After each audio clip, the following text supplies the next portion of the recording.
Radio News Network. Expect the unexpected. السلام علیکم سامعین اور ناظرین، حسب معمول اور اپنے پینل کے ساتھ پروگرام ووٹ نامہ کے ساتھ آپ کی خدمت میں حاضر ہوں، اور میرے ساتھ موجود ہیں پروفیسر ڈاکٹر طاہر جمیل صاحب، محترم جناب ظہیر الدین ڈار صاحب اور رانا ریاض صاحب۔ ویلکم جی آپ تمام دوستوں کو پروگرام میں۔ میں ڈاکٹر صاحب آپ سے ہی شروع کروں گا، جیسا آج ہمارا موضوع ہے اور ہم ڈسکس بھی یہی کر رہے تھے کہ یہ وفاق بیسیکلی کیا ہے، فیڈریشن یا وفاق، اس کی ایک سمپل ڈیفینیشن کیا ہو سکتی ہے؟ وفاق ایک بہت ہی مشہور پولیٹیکل سائنٹسٹ تھا، رائکر۔ اس نے پورا یہ فیڈرلزم کا اور پورا کا پورا اس نے ایک اسپیکٹرم بنایا۔ ایک سطح وہ ہے کہ جی سینٹر سے پاور نیچے آتی ہے یونٹس کی طرف، اور ایک ہے کہ یونٹس سے جاتی ہے مرکز کی طرف، یعنی یونٹس آف پروونسز کہہ لیں۔ تو اس کا بنیادی مقصد یہ ہے کہ جس طرح ایک انسان ہے، ایک انڈیویجول ہے، اس کی جو ساورینٹی ہے وہ انٹیکٹ ہے، اسی طرح جو یونٹس ہیں اس کو آپ لنگوسٹک یونٹس بھی کہہ سکتے ہیں، لسانی بنیادوں پہ جو وہ یونٹس بنے ہیں، یا اس کی کوئی ریشل شکل ہے، نسلی شکل ہے، یا آپ کہہ لیں کوئی ریلیجس شکل ہے، اور ایک خاص جیوگرافی ہے اس کی، تو وہ اس میں بھی وہ آزاد ہیں۔ بنیادی طور پہ آپ اس طرح سمجھ لیں کہ جو فیڈرل سسٹم ہے وہ لیئرز کو، مختلف جو لیئرز ہیں انسانی شناخت کی، ان کو وہ ویلیو دیتا ہے، ان کی قدر کرتا ہے، کہ نیچے عام لوگ ہو گئے، اس کے اوپر یونٹس ہو گئے، اس کے اوپر سینٹر ہو گیا، کہ بھئی کوئی بھی ایسا قانون مستقبل میں نہ بنایا جائے جو کہ انسانوں کی خواہش کے خلاف ہو، عام عوام کی، پبلک کی خواہش کے خلاف ہو، اور ان یونٹس کی خلاف ہو، جس میں آپ پروونسز کہہ لیں، اسٹیٹس کہہ لیں، تاکہ ایک اس کے اندر ایک جو حکومتی معاملات ہیں وہ آسان طریقے سے چلتے رہیں۔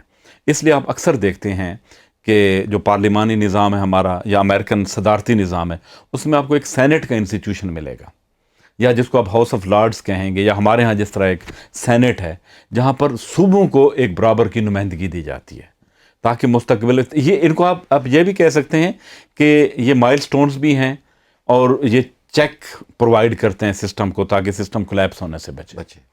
محترم ظہیر الدین ڈار صاحب، آپ سے یہ میں پوچھنا چاہوں گا کہ وفاق اور پاکستان کے کانٹیکسٹ میں یہ کیسے، کب ہم یہ ہسٹوریکلی کیا ہے، کہاں سے یہ سٹارٹ ہوتا ہے؟ قرارداد وفاق کا کنسیپٹ پاکستان کے حوالے سے دیکھوں تو وہ قرارداد لاہور سے ہی شروع ہو جاتا ہے۔ قرارداد لاہور میں 1940 میں مسلم لیگ نے جو مطالبہ کیا وہ یہی تھا کہ بر صغیر کے مشرقی اور مغربی علاقوں کے جو رہنے والے ہیں انہیں اپنے فیصلے خود کرنے کا اختیار ہونا چاہیے، اور پھر آہستہ آہستہ 47 تک آتے ہوئے ہم پاکستان کی طرف آ جاتے ہیں۔ لیکن بنیادی مطالبہ جو تھا وہ وفاقیت کا ہی تھا، کہ جو فیصلے پشاور میں، لاہور میں، کراچی میں یا ڈھاکہ میں ہونے چاہیے وہ دلی میں نہ ہوں۔ اگر ہم آگے چلیں تو وہ 4-5 صوبے جو کہ پاکستان کے فیڈریٹنگ یونٹس بنے، 1956 کا آئین جو تھا انہوں نے ان صوبوں کو ریکگنائز کیا، اور 1956 کے آئین میں بھی ایک وفاقیت تھی۔ 1958 کا جو ایوب خان صاحب والا آئین تھا جو کہ صدارتی تھا، اس میں یہ پرابلم آئی کہ جی 1 یونٹ کا کنسیپٹ آیا، پیرٹی کا کنسیپٹ آیا، اور ہم وفاقیت سے ہٹ کر رقابت میں چلے گئے کہ ایسٹ پاکستان اور ویسٹ پاکستان کے درمیان ایک رقابت شروع ہو گئی۔ تو وفاقیت کا کنسیپٹ وہاں پر بہت ہی کمزور ہوا، اور ودن ویسٹ پاکستان جو 4 صوبے تھے جن کو مرج کر دیا گیا، اس میں چھوٹے صوبوں میں جو ہارٹ برننگ ہوئی وہ اپنی جگہ تھی۔ فاسٹ فارورڈ 73 کا آئین جب بنا تو اس میں وفاقیت کو بہت زیادہ پریفرنس دی گئی، اور 2 ادارے ایسے بنائے گئے جو کہ وفاقیت کی علامت تھے۔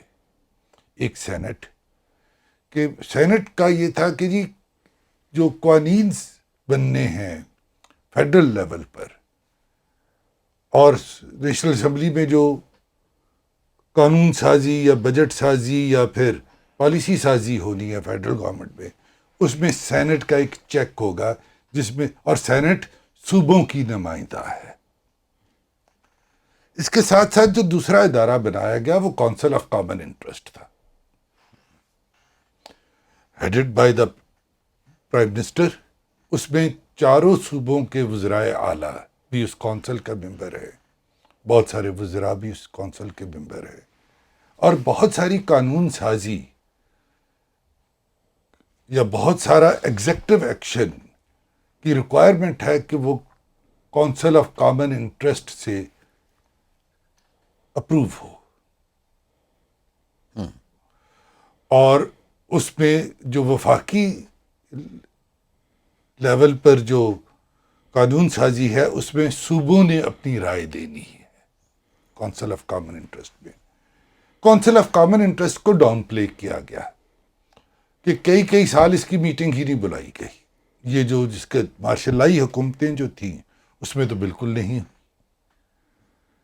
ایون جو سیاسی حکومتیں بھی آئیں الیکشن کے نتیجے میں اور وہ ماشاء اللہ کی طرح چلائی گئیں، ان میں بھی کونسل آف کامن انٹرسٹ کی میٹنگ ہی نہیں ہوتی تھی۔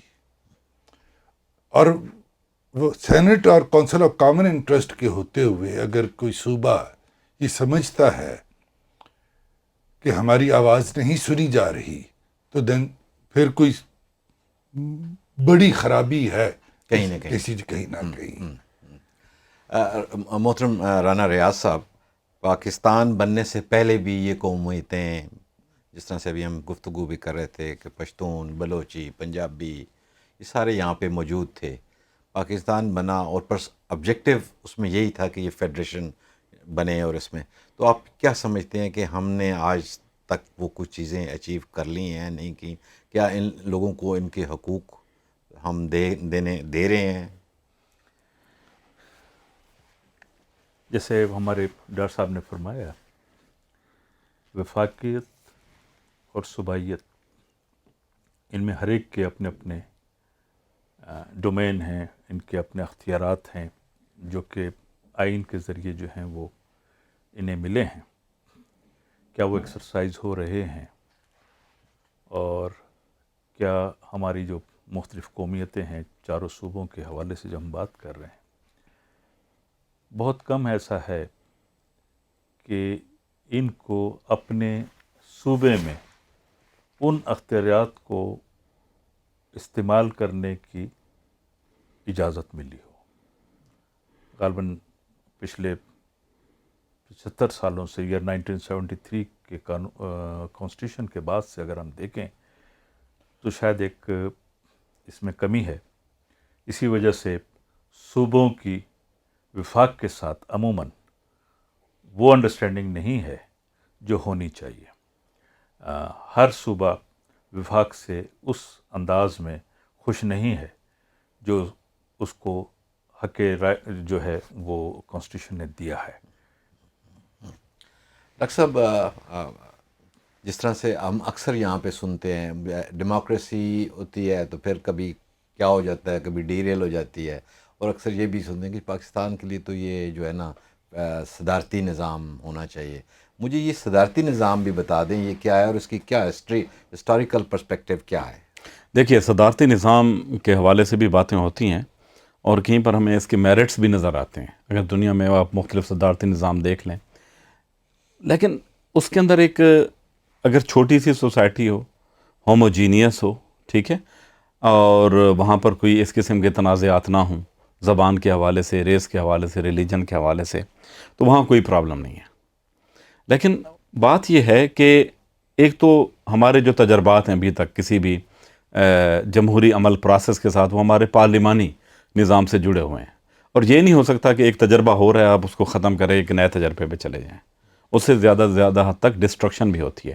اور دوسرا، ہماری جو جتنی بھی تاریخ ہے، پاکستان بنا اور اس سے پہلے ہم اگر دیکھیں پاکستان موومنٹ میں ایمان آپ خطبہ الہ آباد سے شروع ہو جائیں تو اس میں آپ کو ایک چیز ملے گی، ہر وقت وفاقیت کی بات کی گئی، ہر وقت صوبائی خود اختیاری کی بات کی گئی، اور ہر وقت اقلیتوں کے حقوق کی بات کی گئی. تو یہ سمجھ لیں کہ یہ ہماری شعور کا حصہ بن چکا ہے کہ ہمارے ہاں جو بھی نظام ہوگا اس کی 3 شکلیں ضرور ہوں گی. ایک یہ ہوگا اقلیتوں کا تحفظ ہوگا، اس کے بعد یہ ہے کہ صوبائیت کا کہ ان کے جتنی شناختیں ہوں گی ان کا احترام ہوگا، صوبائی اختیارات کا احترام ہوگا، اور ایک وفاق ہوگا. اور ہمارا ایک اور جو جس چیز کے اوپر ہم نے زور دیا وہ یہ تھا کہ پاور جو ہوگی وہ نیچے آئے گی، اوپر سے نیچے آئے گی، اور صوبائی ہمارے جو یونٹس ہوں گے وہ زیادہ تر خود مختار ہوں گے. باقی اب صوبائی نظام کی ہم بات کرتے ہیں، ہمارے ہاں اگر صدارتی نظام لایا گیا، مجھے ایک خدشہ ہے کہ ہم ڈکٹیٹرشپ کے بہت زیادہ قریب ہو جائیں گے، بنسبت کہ ہم جمہوریت کے زیادہ قریب ہوں، ہم ڈکٹیٹرشپ کے زیادہ قریب ہو جائیں گے. 1973 کے قانون کو کہا جاتا ہے کہ یہ بڑا یونیفارملی مختلف پارٹیسپیشن کے ساتھ آیا، اور پھر اب وہ اس کو بڑا ہائیلی ریگارڈ بھی کیا جاتا ہے. لیکن اس کے باوجود اب جس طرح سے ابھی آپ نے پہلے بھی ذکر کیا کہ کہیں نہ کہیں گڑبڑ ہے. ایون ہمارے پاس یہ NFC ایوارڈ بھی ہے، اور حالیہ اگر پچھلے کچھ سالوں میں دیکھیں تو 18ویں ترمیم بھی ہے. لیکن اس کے باوجود کیا وجوہات ہیں کہ ہمارے صوبے انڈیپینڈنٹلی کام نہیں، کیا ان کی کیپیسٹی نہیں ہے، کیا ایشوز کیا ہیں؟ تھوڑا سا پیچھے چلے. مشرقی پاکستان ہمارا حصہ ہوتا تھا، صوبہ تھا، اور وہ ایک صدارتی نظام کے نتیجے میں ہمارا صوبہ نہیں رہا. یہ بات یعنی ایک ہم سمجھنے کی ہے کہ ایسٹ پاکستان ہم سے علیحدہ کیوں ہوا. شیخ مجیب صاحب کے جو 6 نکات تھے وہ کیا تھے؟ کیا وہ نکات صوبائی خود مختاری کے اور فیڈریشن کے حوالے سے ہی تھے؟ اور کیا وہ ایک فرد واحد کے اختیارات نچلے لیول تک لے کر جانے کے تھے؟ اگر ہم ان 6 نکات کو غور سے دیکھیں تو اس وقت جو آپ کی 18th امینڈمنٹ ہوئی ان میں سے کتنی چیزیں ہم امپلیمنٹ کر چکے ہیں یا کم سے کم قانون کا حصہ بنا چکے ہیں پاکستان کے. اگر ہم یہ اسی وقت کر لیتے تو ایسٹ پاکستان ہم سے علیحدہ نہ ہوتا. وہ جو تجربہ ہم نے کیا اور اس کے نتیجے میں ہم نے کچھ شرمندگی اٹھائی، اور وہ دکھ مشرقی پاکستان کا جو ہے وہ آج تک ہمارے ساتھ زندہ ہے. میں اس جنریشن سے ہوں جو اس وقت ہوش و حواس میں تھی 71 میں، جن کو وہ واقعات یاد ہیں، جنہوں نے حمود الرحمان کمیشن رپورٹ بھی پڑھی ہے. تو کیا ہم اس طرح کا کوئی واقعہ دوبارہ دہرانا چاہتے ہیں؟ یہ جو ٹسل ہے central government versus federal government, یہ سوچ کی ایک لڑائی ہے. کچھ لوگوں کا خیال یہ ہے کہ مرکز میں اختیارات مرتکز ہونے چاہیے اور سارا فیصلہ ایک جگہ سے ہو. دوسری سوچ یہ ہے کہ ہر ویریشن ڈائیورسٹی اتنی زیادہ ہے کہ ایک فیصلہ سب کے لیے نہیں ہو سکتا. تو جس قسم کی سچویشن ہو اس قسم کا فیصلہ لوکل سطح پر کر لیا جائے.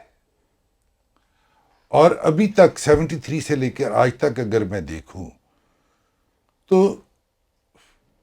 وفاقیت کا نظام کو اگر میں کمپیئر کروں اس مرکزیت کے نظام کے ساتھ جو ایوب خان صاحب کا تھا، تو وفاقیت کے نظام نے بہتر پرفارم کیا ہے. ڈاکٹر صاحب نے ایک بات کی کہ ہوموجینٹی کی، کہ پریزیڈنشل سسٹم ہوموجینس سوسائٹیز میں کام کرتا ہے. آپ ترکی کی مثال لے لیں، آپ اور بھی ملکوں کی مثالیں لے لیں جہاں پر صدارتی نظام ہے اور کامیابی سے کام کر رہا ہے.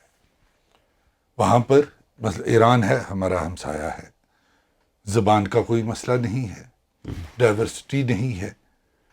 پاکستان میں ہم نے اپنی یونٹی ڈھونڈنی ہے اپنی ڈائیورسٹی کے اندر.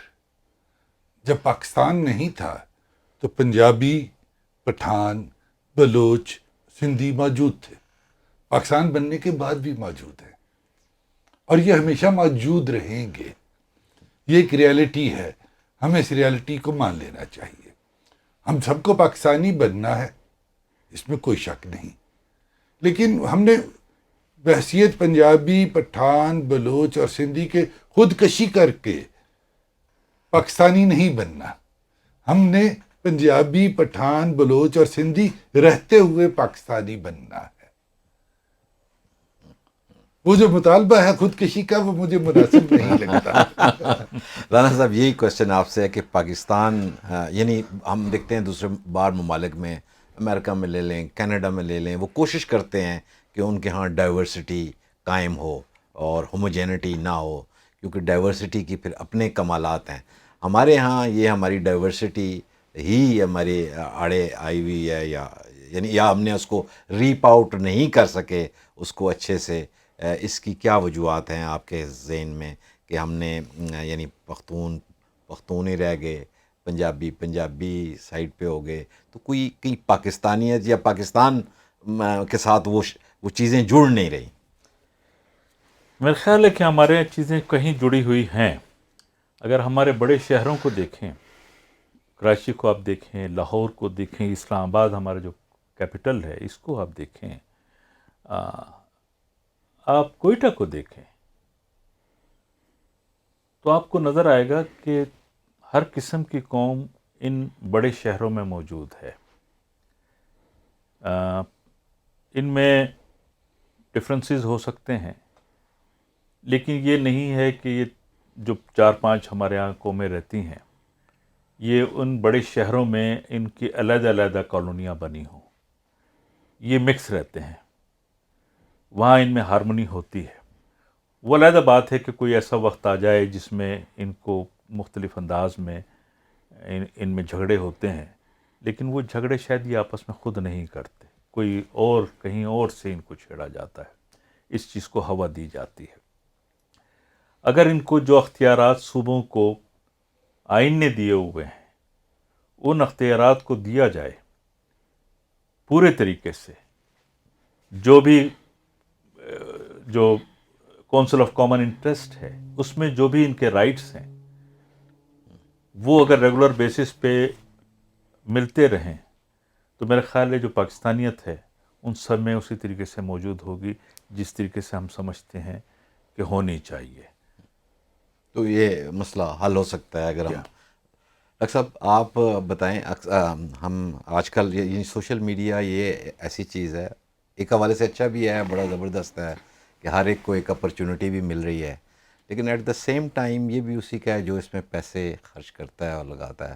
اور آج کل میں ایک پوسٹ بڑی آ رہی ہوتی ہے, بڑی پبلسٹی اس میں, کہ آپ نے ڈکٹیٹرشپ بھی دیکھ لی, آپ نے جمہوریت بھی دیکھ لی, ایک دفعہ ایمانداری سے چلا کے دکھائیں. تو ایمانداری کے وہ کون سے جزیات ہیں جس سے ہم اس کو چلائیں؟ میں سمجھتا ہوں ہم صاحب ایمان لوگوں کا ملک ہے, ایسا مسئلہ نہیں ہے. پاکستان بھی ری بیسس پہ بنا تھا. لیکن سیاسی ایمانداری کیا ہوتی ہے میرے لیے, اگر میں اس بات پہ آ جاؤں نا, سیاسی فیصلے کبھی بھی آئیڈیل فیصلے نہیں ہوتے, ٹھیک ہے. ان کی ایک بہت بڑی خوبی ہوتی ہے کہ وہ نیگوشیٹڈ ہوتے ہیں. اور انسانی تاریخ میں آپ جب بھی پیچھے مڑ کے دیکھیں, ہر وہ فیصلہ جس کے اوپر قوموں نے ایگری کیا ہے وہ ایک مثال بنا ہے, اور اپنی روح میں وہ کبھی آئیڈیل فیصلہ نہیں تھا. آپ صلح حدیبیہ سے شروع ہو جائیں جس کو فتح مبین کہا گیا ہے, صحیح ہے نا. تو کہنے کا مطلب یہ ہے کہ پاکستان کے اندر 2-3 فیصلے ہو چکے ہیں. ہمارے ہاں 73 کا کانسٹیٹیوشن آنا اور اس کے اوپر سب کا ایگری ہونا. اب اس کے بعد آپ کوئی بھی ایسا کانسٹیٹیوشن, کوئی ایسا مسودہ لے کے آئیں, میں نہیں سمجھتا کہ آپ اس طریقے سے لوگوں کو اس کے اوپر اکٹھے کریں گے. سر یہی کوشچن آپ کے پاس آئے گا. ایمانداری ایمانداری صرف ایک چیز کا نام ہے میرے خیال میں, کہ ہم ایمانداری سے ایک دوسرے کے ساتھ انگیج کریں. اگر سے 250 لوگ 300 لوگوں کا ایوان ہے, مختلف پارٹیز ریپرزینٹ کرتی ہیں, کیا وہ پولیٹیکل پارٹیز اس اسمبلی میں صرف ایک دوسرے کے خلاف تقریریں کرنے جاتی ہیں؟ میرا خیال ہے کہ ان کا کام ایک دوسرے کے خلاف تقریریں کرنا نہیں ہے. میرا خیال ہے کہ انہوں نے ایک دوسرے کے ساتھ انگیج کرنا ہے, ایک دوسرے کے نقطۂ نظر کو سمجھنا ہے, اور پھر ایک دوسرے کے نقطۂ نظر کو سمجھنے کے بعد ایک کنسنسس ڈیولپ کرنا ہے. 18th امینڈمنٹ ایک کنسنسس تھا. 73 کا آئین ایک کنسنسس ڈاکومنٹ تھا. ڈاکٹر صاحب نے بالکل ٹھیک فرمایا ہے.